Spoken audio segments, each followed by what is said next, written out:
Hey everybody, Jason Burmis here, and we've got even more on the Epstein case coming out. And as I told you, the information is going to be flowing. Today is December 4th. Tomorrow, a judge should be ruling on whether or not we're going to get to see those 10,000 pages. And I would assume we're going to get to see them. And the floodgates are going to start to be open further and further into what we're currently seeing. Now, if you saw the headline, we're going to go over how more victims have come forward. And believe me, there are still plenty of victims out there to come forward. And on top of that, guys, one of those victims is 13 years old. What's the significance of that? Well, previously on the record, all we have is that 14-year-old girl from Palm Beach as the youngest of these girls. The next part of that is interesting to me, right? And I'd say even a little bit over the top is that, well, in that sweetheart deal, he didn't even get charged with that 14-year-old girl. Everybody talks about child prostitutes. Child prostitutes don't exist, okay? Abused children exist. And instead, it was a 16-year-old girl he pled to. So in 30-plus states, he didn't have to register as a sex offender. That's how grotesque this is. So aside from that news, which is pretty big news, there is a book coming out called Epstein, Dead Men Tell No Tales, where his supposed Mossad handler, Ari Ben Menash, has been interviewed and given information. Now, it's not written by him, and it's written by this team of true crime investigators. The woman saying she was suspicious of that Epstein did not kill himself. She actually was thinking that he killed himself when she first started getting into this book. We're going to read most of that article, and there's some other Epstein stuff to get into, including the circulating story of one of his supposed bankers hanging himself. A lot of Epstein stuff today, but we're really going to focus on the Dead Men Tell No Tales, because it's a very interesting read. Of course, it's by The Sun. I get it. It's a tabloid, but tabloids have done some of the best work on this case, bar none. And not only is it an interesting read, but remember, there's probably a lot of disinformation that's getting pushed out there too, or limited hangout information to lead you down certain paths. So it's obfuscated from views, the true people pulling the strings. But Ari Ben Menash also, by the way, guys, has been interviewed by Whitney Webb. I'm not sure if she's published anything on that yet, but I continue to try to get her on. It looks like it may be the week of the 20th, just before Christmas. I'm trying to lock her in, guys. I'm pretty excited about it. So, without further ado, let's get into all these different aspects of the case and much more. Remember, guys, solely funded by you. So if you want to keep seeing this stuff, $5, $10, $15, it means the world to me. Go to the GoFundMe now and support my work. Remember, I give everything away for free, and the link is below. One just 13 years of age. Now, remember, when the private investigator came forward who was following Epstein while he was serving jail time and getting out, right? There's still investigations going on there because off-duty Palm Beach Police Department members were actually hired as his security. Well, he would go into these buildings with young women. He said, although the youngest victim was 14, she looked like she was 9. All right? And now we have we have a 13-year-old girl, okay, among the next 9 people that have come forward. So you wonder how young this is really going to get, okay? Jean-Luc Brunel, Claude Hadid, people in his black book, Brunel especially, his right-hand man, with these underage models, people like Les Wexner, The Limited, Victoria's Secret, alluring all these girls into their traps. Now, before I get into the Ghislaine Maxwell handler story, and it gets into Robert Maxwell and him working for several agencies, by the way. It's not just Mossad. You end up hearing British intelligence. I would agree with that. And then it looks like he also was an intelligence asset to the Russians. But again, we're going to get into all the stuff that could be disinformation. John Dougan, for instance, has been put there, and I think some of his story is a little iffy. But here it is: banker with ties to Jeffrey Epstein found dead from an apparent suicide. I know this is louder than Crowder, but I've just noticed, I'm always hesitant to put some of this stuff out there when it starts circulating because I'm not sure whether it's true or not. It does seem like this executive who hung himself was indeed one of his top bankers, Thomas Bowers. So, was he a whistleblower? Did he really commit suicide? I have no idea. I can tell you this. This is the one we're going to focus on. Ghislaine Maxwell and Jeffrey Epstein were spies who used underage sex to blackmail politician ex-handler claims. All right? And, the claims in this are huge, especially with Ari Ben-Menashe himself, who was confirmed to have been working with Israel in an arms deal that he got caught with in 89. Now, remember, the 80s were rife with these type of arms deals that had, platitudes toward Iran-Contra type events. Usurping governments, exchanging arms, not in exchange for money, but drugs that would be flown in, right, so they could wash that money. And the arms, in that case, would be Adnan Khashoggi grabbing them from Poland, Czechoslovakia, certain places, selling them to Israel, and then Israel shipping them down to Central America. Okay? But we got a big article to go over, and it's really worth reading the whole thing, guys. It's a top-notch deal. Ghislaine Maxwell and her pedophile lover, Jeffrey Epstein, were both Israeli spies who took pictures of powerful men having sex with underage girls to blackmail them, their alleged Mossad handler has sensationally claimed. Politics and Shaving, thank you for the super chat. I really appreciate that. Thumbs this video up, share it, guys. The pair allegedly ran a honey trap operation where they would provide young girls to politicians in order to squeeze them for information for the Israelis. Another interesting thing about this article is they also talk about the multifacets of this, and it's not just a honey trap. All right. The unsubstantiated claims have been made by Ari Ben-Menashe, who claims he is a former Israeli spy. Ben-Menashe claims that he was the handler of Ghislaine's dad, Robert Maxwell, who was also a spy. And it was the former newspaper baron who introduced Epstein and his daughter to Israeli intelligence agency. And did so, again, a lot earlier than what was being told to the public, or still is told to the public. He makes the unverified claims in a new book called Epstein, Dead Men Tell No Tales. In a preview of the book, shared with The Sun Online, Ben-Menashe says, Mr. Epstein was the simple idiot who was going around providing girls to all kinds of politicians in the United States. See, fucking around is not a crime. It could be embarrassing, but it's not a crime. And by the way, this is him right here. This is Ari Ben-Menashe. But fucking a 14-year-old girl is a crime. And he was taking photos of politicians effing 14-year-old girls, if you want to get it straight. They, Epstein and Maxwell, would just blackmail people. They would just blackmail people like that. Ben-Menashe is a mysterious Iranian-born Israeli businessman who claims to have worked for the Mossad from 77 to 87. He was arrested in 89 in a U.S. arms deal charges, but was acquitted in 1990 after a jury accepted he was acting on behalf of Israel. Notice he didn't serve any jail time. And not because he didn't do it, but because he was acting on behalf of Israel. Never talk about that one. Bill Steinbuck, how deep does the Barr-Epstein connection go? Barr apparently is Opus Dei. Interesting. Let's see. He was arrested in... let's see. Israel tried to distance themselves from him, just like they did with Jonathan Pollard in the beginning, by the way. A lot of people don't know those cases. With government sources saying he never had anything to do with intelligence services, although other news reports in both the U.S. and Israel confirm he did. So the guy's a confirmed arms dealer for Israel, all right? But notice this. He says he was working for Mossad from 77 to 87. And if he was arrested on the charges in 1989, maybe those arms deals were from 87. Maybe they were earlier from the 80s. Maybe once again, this is a remnant of that Iran-Contra network that we've talked about. Okay? He later wrote a book called Prophets of War inside the U.S.-Israeli arms network.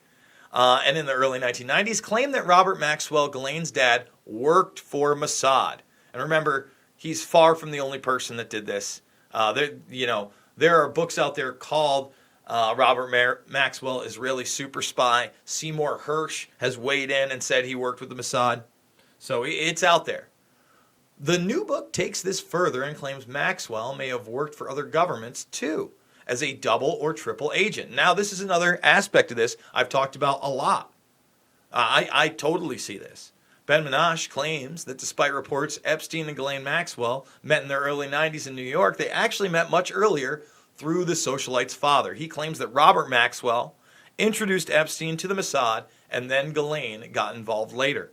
Files from the British Foreign Office, released in 2003, appear to be to back the claim Robert Maxwell may have been a spy, with one report describing him as a thoroughly bad character who was being financed by Russia, and another saying his questionable activities had been brought to the attention of the foreign officer on several occasions. Remember, Maxwell himself either dropped dead of a heart attack or was murdered on his boat. Found him in the water. That's interesting. And on the Lady Ghislaine, no less. That was the name of his boat. A lot of boat stuff out there. While the Maxwell family have always denied such reports, family friend Laura Goldman says in the book, "My feeling is that he probably was an agent to the Russians, the Israelis, and the British. I believe that Ghislaine continued his work." Now, I don't know anything about Laura Goldman.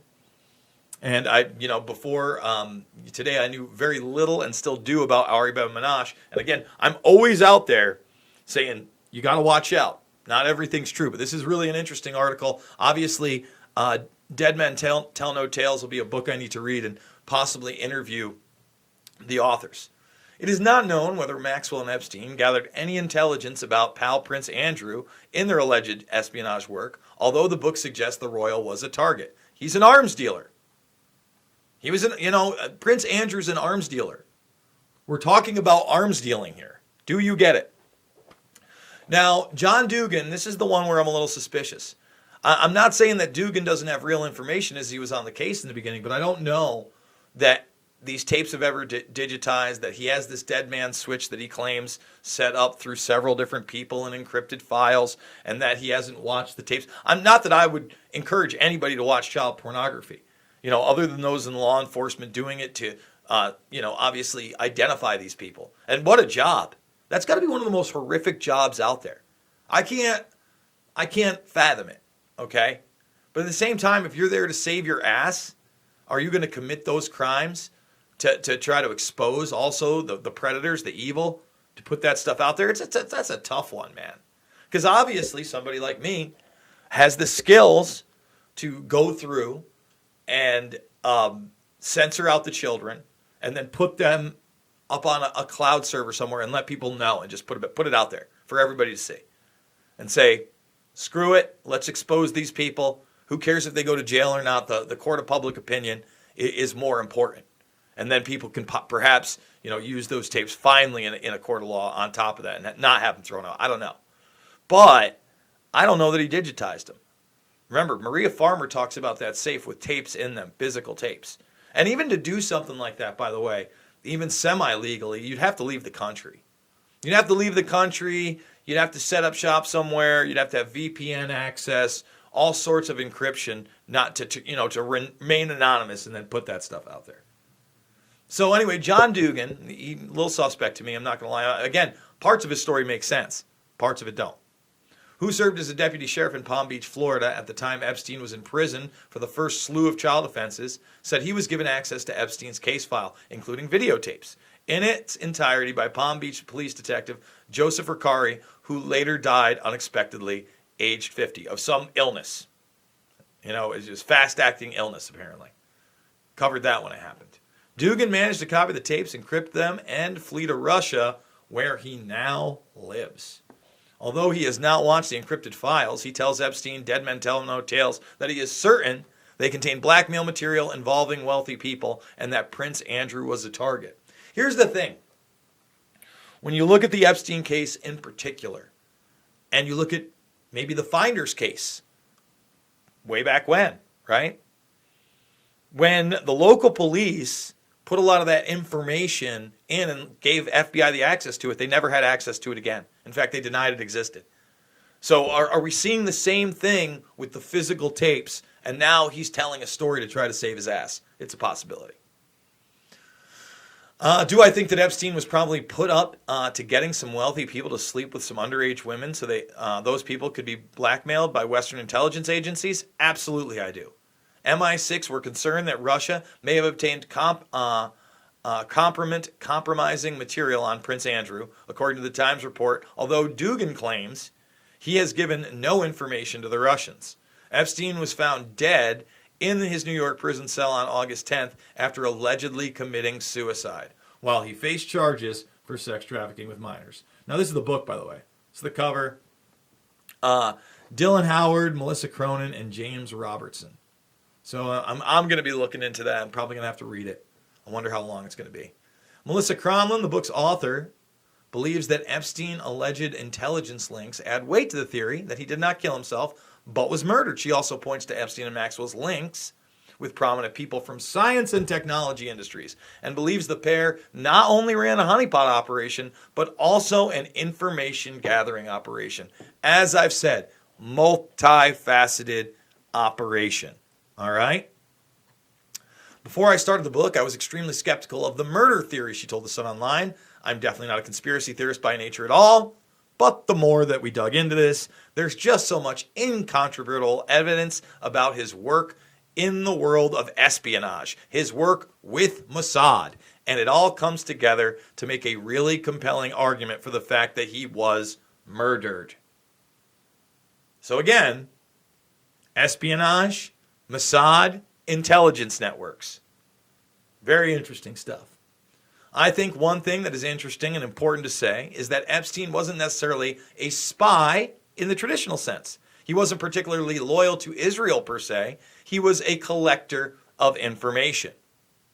So of course, there was the blackmail aspect of what he was doing in terms of the honey trap and getting this footage of people that he could use as leverage. At the same time, something that a lot of people haven't really explored is how he cultivated these relationships with science and technology. I've talked about it. I've talked about how he tried to revamp himself, get himself out of the financial industry and work with, the Elon Musks of the world. Your Musker do, huh? Why don't you notice no one wants to explore that relationship, the Jeffrey Epstein, Elon Musk relationship, when it was alleged Elon Musk tried to introduce Jeffrey Epstein to Mark Zuckerberg. Notice how that story was denied and went away really quick. Mm-hmm. Get your Neuralink. Get your brain chip. Get your Cybertruck. We get really deep into that in the book and to how he was meeting with and extracting really sensitive information from scientists and eminent theories and things like that. That material, probably even more so than the blackmailed material, is what would really be of interest to a foreign power such as Israel. So they're talking about technology, stealing technology. All right? Just saying. Ghislaine Maxwell has previously denied any wrongdoing. Sun Online reached out to her representatives for Maxwell. Oh, I guess the book is out today, too. Look at that. I didn't read that on the bottom. So obviously there's been no comments.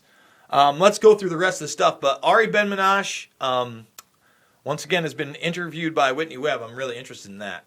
Prince Charles told ousted Andrew there's no way back in the royal family in the near future, but the Duke fears talking to the FBI will hurt the mystery of the monarchy. There is no mystery. You're part of the predator class. You're friends, at the very least, with high-level pedophiles like Jimmy Savile and Jeffrey Epstein. That's what you are, Charles. So fuck right off. Don't act innocent. Everybody knows that you considered having Savile be the godfather to one of your children, you sick bastard. So no. We all know about how you looked up to your uncle, Lord Mountbatten. Confirmed multi-level pedo by the FBI in documents released this year. And you know what? The public's still supposed to worship that guy too. Hey, we put him, I believe it was the head of the NATO Allied Command after the FBI already knew this. Because when you're a high-level royal pedophile, like Prince Andrew, right, you get promoted. You're an arms dealer. You work with the military-industrial complex. That's what the royal family really does. So when we talk about Andrew, again, we have witnesses now coming forward saying they saw Roberts on the dance floor with Andrew. Shouldn't be a surprise to anybody. To circle back, remember, we have 9 new victims, one of which is 13 years old, coming out against Epstein. But the real news is what we went over here. It seems to be more confirmation of Ghislaine Maxwell and Jeffrey Epstein working with intelligence agencies, working with the Mossad, running the honeypot operation, running an information gathering operation, being connected to arms dealers. So I'm looking forward to the book. Maybe I'll order it today. Let's see what that ebook charge is. I may do that. Guys, if you like this video, please hit that thumbs up button right now. Subscribe. Become a member of the Burmese Brigade. Why not? We're trying to hit 40,000, then 50,000, then beyond. We're doing it 3 to 7 times a day, not only on Epstein, but we got our Mixed Martial Mindset podcast once a week with John Fitch, everything MMA and sports corruption that you could imagine, DARPA, brain chips, surveillance. Oh, the new Apple 11? Spying on your location even when you turn it off? You bet it is. We're going to do that a bit later. Tonight, I'll be with the Action for Assange crew. Above me, you see Taylor Hudak, who discussed Five Eyes with me earlier this week. We're going to be talking about Assange. And guess what? Ray McGovern's going to be on there. So make sure to check that out this evening. I can't wait for that, man. Ray McGovern's one of my favorites. I haven't talked to McGovern in years. He's featured in my documentary film, Fabled Enemies, free on this channel. You can go check out the playlist section. Not only is Fabled Enemies free, Loose Change is free. Invisible Empire and Shade are also free. And if you like free, and you like Christmas, and you like independent media, let's make 5,000 happen this month. Can we do it, guys? 5, 10, 15 bucks means the world to me. If you can't financially support me, I get it. Share the material with everybody you can. But again, there is no bonus stuff. There is no secret stuff. All right? There's no one-on-one stuff. I don't know what else to say. I pour my heart out there and try to get this information to as many people as possible. So once again, if you can, give the gift of giving. I love you guys, and I'll see you on the flip side.